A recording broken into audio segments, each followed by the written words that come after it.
If you want to have more invention, you need to do more experiments per week, per month, per year, per decade.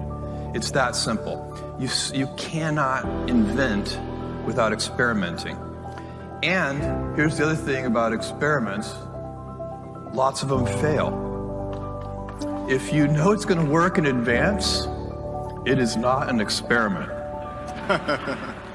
And what happens in big organizations, and Amazon's a big organization now too, the Air Force is a big organization, is that we start to confuse experimentation with operational excellence.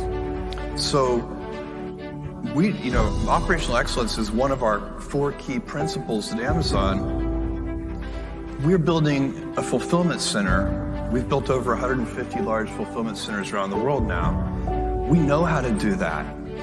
That is not an experiment. If we build the 151st fulfillment center and screw it up, that's just a failure. That's not the kind of failure we're seeking.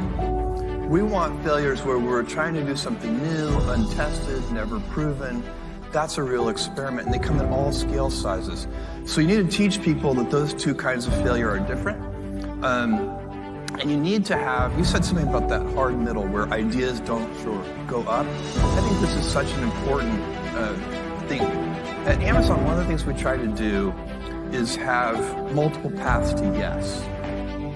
And so here's a little thought experiment for you.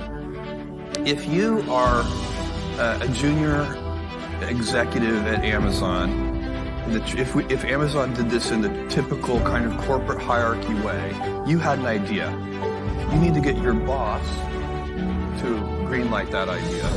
And then your boss's boss needs to greenlight that idea. And then your boss's boss's boss needs to greenlight that idea. There are probably 5 levels or more before that idea gets the go-ahead.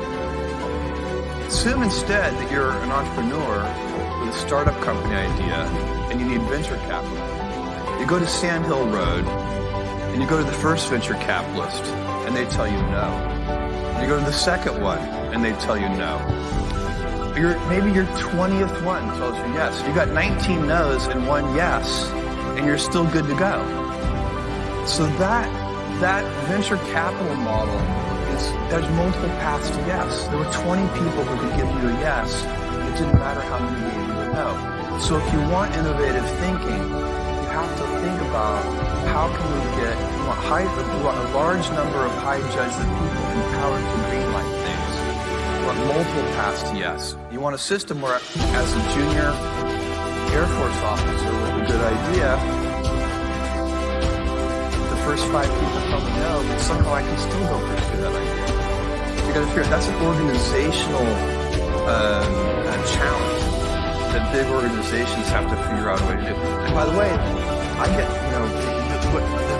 this happens all the time. I'll say, I don't think that's a good idea, but somebody else will greenlight it. I'm fine with that, because usually the cost of the experiments is pretty small. Things only get expensive when they work, right? Once something works, you're like, whoa, we need to double down on that.